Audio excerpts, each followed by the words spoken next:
Amad Diallo has had to be very patient at Manchester United. His man of the match performance against PAOK was a great example of what he can offer. But Ruben Amorim's arrival poses some new questions. It's got me thinking, could Amad actually be one of Amorim's biggest surprises at Man United? Let me explain what I mean.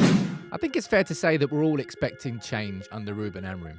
Certainly from a tactical perspective. United very likely to switch to a back three system with wingbacks. And what I want to speak about in this video is Amad in particular. Not just because of that performance against PAOK, but just a general conversation about where Amad could fit in. And I want to have a conversation about him and that wingback role. All right, and I'll explain my logic. You can let me know what you think about the idea of Amad as a wingback in the comments, and also just the overall conversation that I'm having in this video, right? Amorim is going to be playing with the back three system at United. Right? That's pretty much set in stone.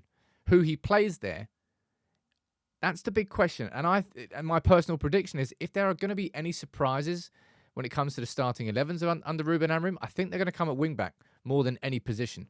Now, Amad, of course, man of the match performance against PAOK, and it wasn't exactly hard because there was no one else in that game who showed any sort of real quality.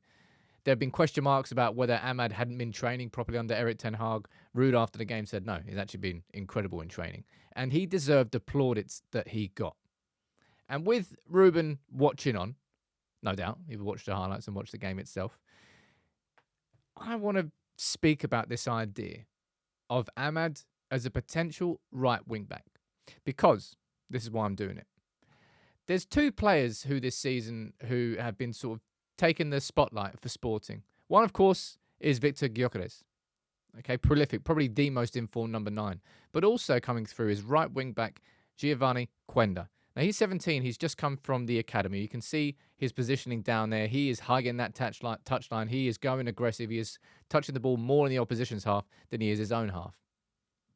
And curiously as well, Giovanni Quenda, who played with the under-23s last season for Sporting, he was a right winger. That's where he played. And he's come in and become a right wing-back for Ruben Amorim. And he's left-footed. And by being left-footed, it allows him to have the shape to come inside rather than being an inverted fullback, which is what we saw under Diogo Dalot and under Erik ten Hag.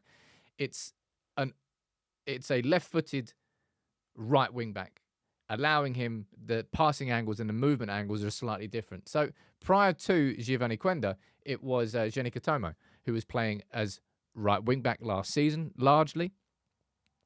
And he's left-footed as well. You go down here, you can see that this was his heat map from last season, and you can see how aggressive the wing-backs are, right?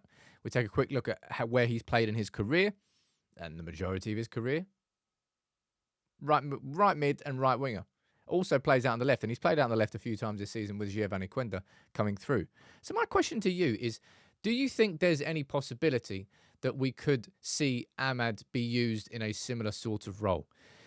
Because taking a look at what Ruben Amorim has done in that right wing-back position over the last couple of years is he's used a left-footed, more traditional right winger as a right wing-back.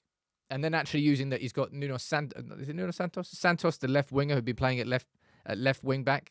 He's also used Jenny Katomo as left wing-back, so more like the left-footers on the left-hand side. And the off-footer, whatever you want to call it, is playing on the right-hand side. Now, at United, you could throw Anthony into that mix, and I don't particularly want to. It's not impossible that he could be used in that role. Of course, I suppose it's equally as possible as Amad. But I don't particularly think he's technical enough. He'll have the fight and the drive. And I think that's something that we saw against PAOK. Like Amad, prior to maybe last season or this season, you'd say there's no chance that he could play in that. Of course, Giovanni Quenda is, from an athletic perspective, a lot stronger. A little bit faster as well than Amad, and does have certain attributes that Amad simply doesn't have. So I'm not saying that this is a perfect... This isn't me saying, oh, here's the perfect wing-back. I'm saying... I think this is a curious one. I'm interested to find out what Ruben Amorim does. Because if you take a look at the wing-back roles, right, you could, of course, play Diogo Dalot there. And I actually think from an actual traditional wing-back position, I think Dalot would suit it quite well. I think, he's... So I heard it in that game against PAOK. He started like 43 consecutive games for United. And, of course, you could play Nusra Mazraoui there as well. Now, there are games where Ruben Amorim instead of playing more aggressive wing-backs in the idea of Quenda or Katomo, there are games where he does play more of a defensive right wing-back. So there might be games where you could get Amorim playing Delo or even Mazraoui there instead of Ahmed, hypothetically. And I think if you're looking at Luke Shaw has now returned to training. I don't really know what I need to say about Luke Shaw anymore, man. Let's see if he stays fit. But I think Luke Shaw, you can add Tyrell Malacia into this conversation. You can add Harry Mass into this conversation.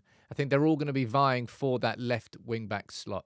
And there is a possibility, of course, that Alvaro Fernandez could get brought back in and that United could part ways with Luke Shaw. It's all going to depend on what Ruben Amorim sees between now and the end of the season. He will make his own mind up. But I think those three there are they're going to be for the left wing-back position. And I just think it's a curious one. Not Anthony. I just think it's a really curious idea. Because the wing-backs in the Amorim system, sure, they have to be defenders, but they certainly have to have a lot going forward. And it's the fact that he's almost like converted two wingers into wing-back roles. It's an interesting one. Now, if you want to go sort of deeper into United's academy, I think there's a shout for sort of Bendito Mantato, who does play that role himself quite well. Is a winger, can also, I think, play in that wing-back position. And James Scanlon, he's having a cracking season so far. He kind of plays out more on the left, but he's kind of both-footed. And I think he's one that Ruben Amorim could, in theory, take a look at. But of all the things I'm looking forward to with Ruben Amorim, I'm excited about the idea of a three-at-the-back system. I'm excited about United having more possession, playing a more intense system, and all the things that we haven't seen under Erik ten Hag over the last year or so when everything sort of fell apart. Sure. But I think it's the wing-back roles that I've got most questions about in terms of the suitability of players inside this squad. Who can actually play that role and do it well? Do we have the level of quality fullbacks inside this squad for this system? And I've got doubts about that. I'd be surprised if United didn't attack the market in the summer. Alphonso Davies is going to be going on a free transfer, probably going to Real Madrid, let's be totally honest. But we all thought that Lenny Yoro was going to Real Madrid, and he came to Manchester United instead. So I'm not saying that's outside the realms of possibility, but I think it's one to watch. As I said, Quenda is he's certainly one of the standout players of this season for Sporting Lisbon, having come through the academy. Was a right winger with the under-23s last season, and now he's a burgeoning talent as a right wing-back. Could Ahmad go through the same sort of transformation? Could that work in the Premier League?